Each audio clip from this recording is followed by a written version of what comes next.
Hello, everyone. Welcome to another episode of the Sleep Detective podcast.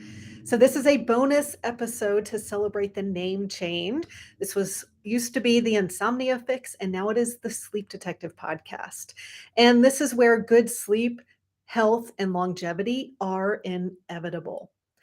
So, today I want to talk about 10 essential daily activities that will help you sleep better at night.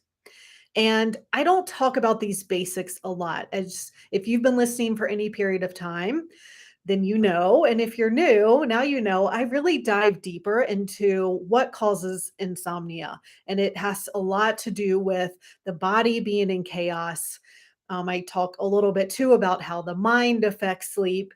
And so, I dive deeper than the basic sleep hygiene that you're reading about everywhere else. But I do want today start with some of these basics. I'm not going to talk about a bedtime routine and things like that, but some basics that I found that are things you can do during the day for better sleep at night. Because really, everything you do during the day is going to determine how you'll sleep at night. So, what we do is setting us up for poor sleep or good sleep. And so if you're having trouble sleeping and whether that's falling asleep or staying asleep, then you're going to want to make sure that you're doing all of these things to support a good night's rest, that you aren't sabotaging yourself in any way. So definitely always the place to start is with these foundations. Now, yes, I do lab testing to find what's going on in people's bodies that are affecting their sleep, but we still always have to start with the basics, with the foundations. So that's what I want to talk about today. And I'm also going to give you a spreadsheet that you can use to track these things so you can see how they're affecting your sleep over time. And then you don't have to worry about writing all these down right now. I will just link to this tracker in the show notes so that you can save it for yourself, print it off, whatever you want to do, and keep track of it that way. All right, so let's get into it because I'm going to talk about 10 things plus five bonus things you could also do, kind of next level things. So, the first thing you really want to focus on is keeping your blood sugar levels steady.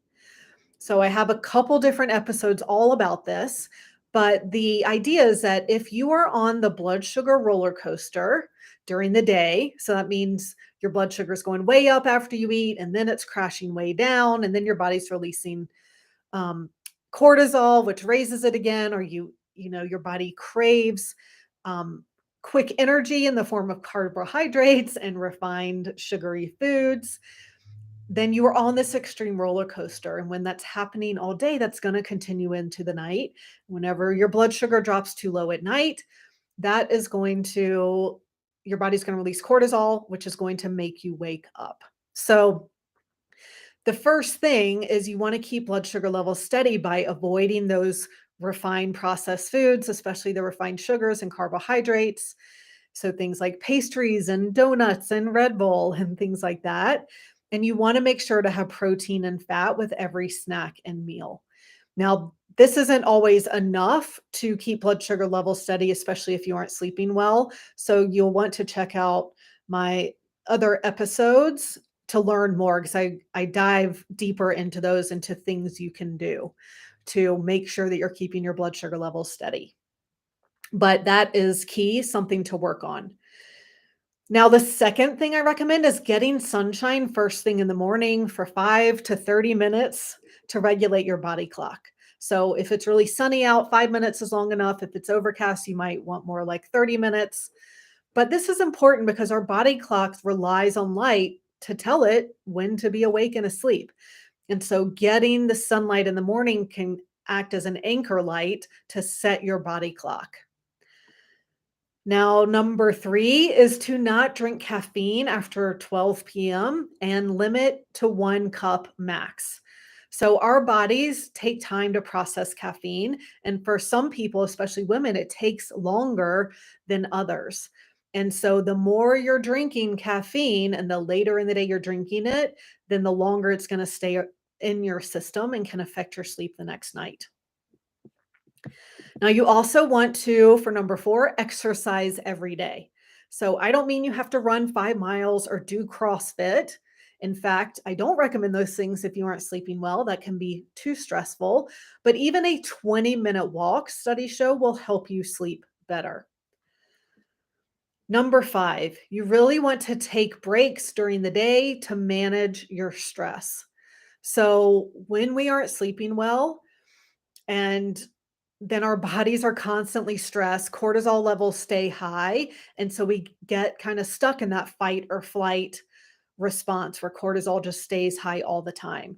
So if you can take a 10-minute break every 90 minutes and do some deep breathing or take a quick walk outside, that can really help lower stress during the day and lower your cortisol levels during the day so that your body can more easily get out of fight or flight at night.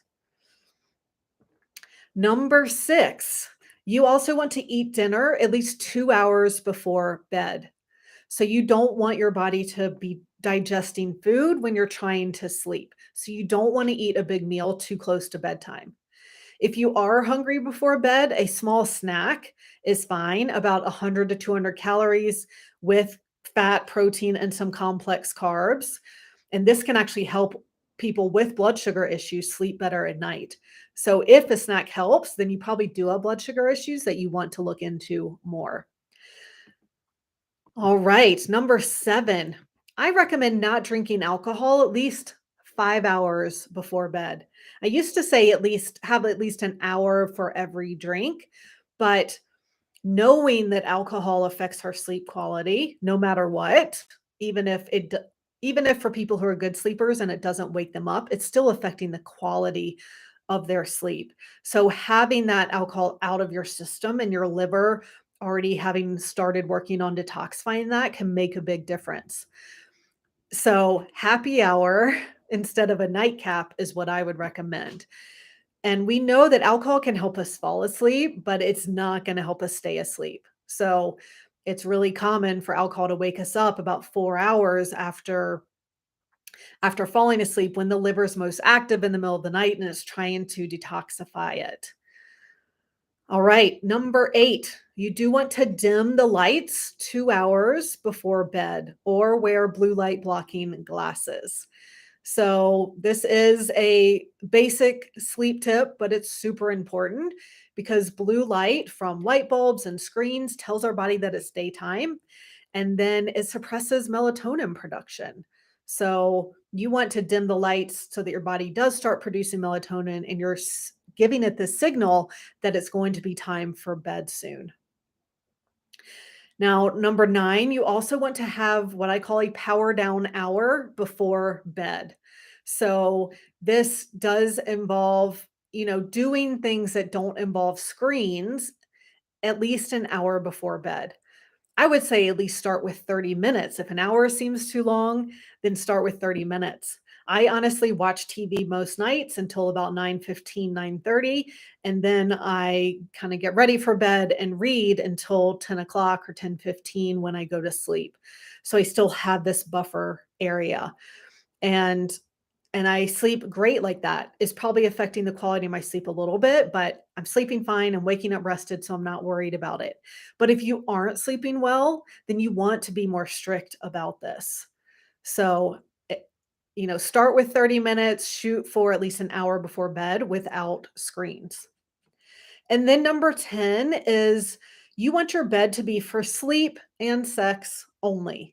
So you want your brain to have this subconscious association that bed equals sleep. So that means you don't want to be checking your email, watching TV, eating, reading in bed, ideally. You want bed to equal sleep.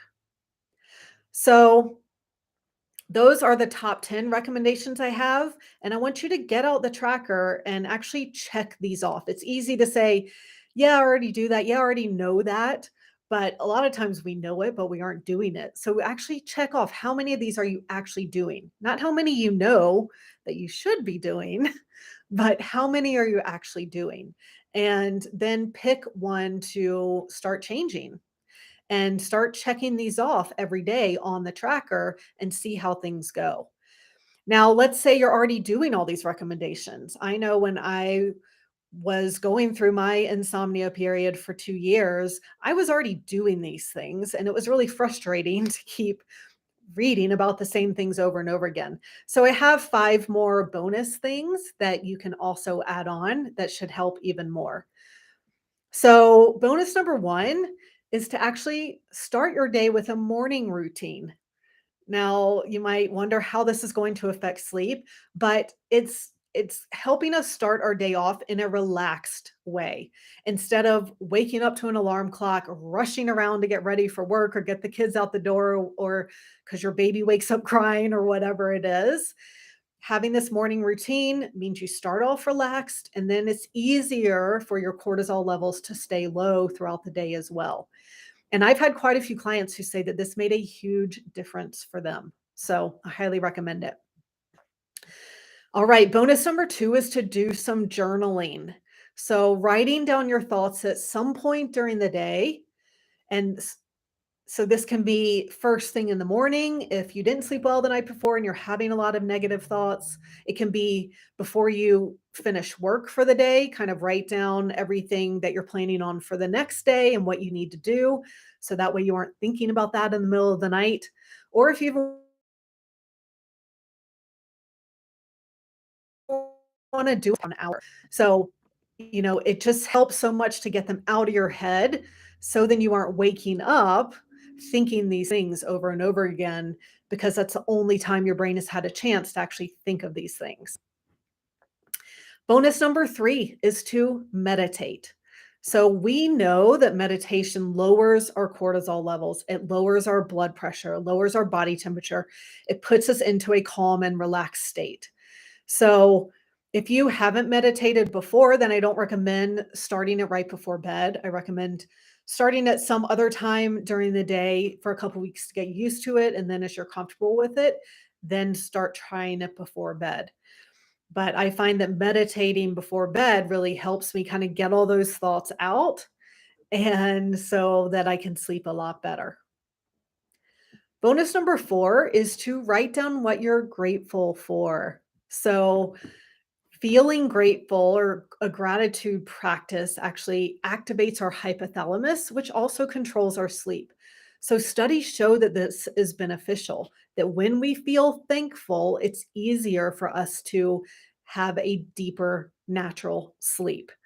So, either first thing in the morning or before bed, writing down what you're grateful for kind of puts us in that more relaxed, happy frame of mind, which can help with sleep.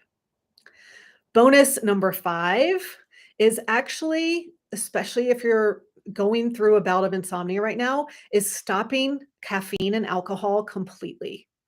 So these are drugs that our body and our liver has to detoxify. And I will tell you, all of my clients have an unhealthy liver. Their liver can't handle all the toxins it is supposed to deal with.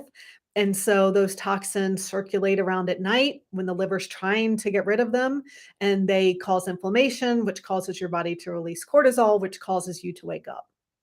So, even though caffeine and alcohol are highly socially acceptable and kind of just part of our modern society, they aren't great for us, especially if our bodies are already stressed, which they are if you aren't sleeping. Not sleeping is stressing your body, and all the things causing you to not be able to sleep are stressing your body. Caffeine is also really hard on your adrenals. So it forces your adrenals to make cortisol. But, again, if you aren't sleeping, your adrenals are already stressed. So it's not helping. And I actually found that I feel much better without caffeine, even if I'm tired the next day. Like that caffeine would kind of give me that weird alertness where it's like I can still tell I'm tired, but I'm falsely alert and kind of jittery and whatever. So, and I do know that some people are more sensitive to caffeine than others, and I'm one of those. So I do feel much better without it. So even though this can be a hard thing to change, I suggest trying it and seeing if it helps. It's definitely going to help with your adrenals and with liver function as well. So those are the 10 activities plus the 5 bonus ones that I recommend. And especially the first 10, we should just be doing those every day for good sleep anyway. So if you aren't, that's definitely where you want to start. And if you are, then try some of these other things and see if they help. And if these things aren't helping, then there's something more going on in your body that's causing this. There is chaos happening. Your body wants to be in balance, but the chaos is winning. And so you need to find out what's going on that's causing all that chaos and help your body get back in balance. And that's what we do at the Complete Sleep Solution and at the Sleep Detective. My new business name is we help you find the root cause of why you can't sleep. And in celebration of the new name, I'm offering a lower cost introductory offer to kind of to get started on figuring out what is causing your sleep issues. So this is called the Sleep Better Jumpstart program. It is going to use one lab test to look at gut health. That test is called the GI map. And this is critical because this is one piece of the puzzle for everyone. For all of my clients, their gut is not perfectly healthy. So it's definitely a great place to start. And then I'll also be giving other assessments so I can pinpoint other things to start with. It is a 6-week program. You will have a 30-minute session with me to go over your test results and my recommendations, and you'll get lots of bonuses throughout the 6 weeks as well. So you can find out more at the link in the show notes. All right, everyone. Thanks for joining me and helping me celebrate the new name of the Sleep Detective podcast. If this show is helpful, please rate and give it a 5-star rating and review it. I would really appreciate it, and it will help other people find it who need this information as well. And please feel free to email me if you ever have any questions, if you have a topic you want me to cover on the show, whatever it is. You can email me at martha@thesleepdetective.com. All right, everyone. I hope you have a great day and a good night's sleep, and I will talk to you soon.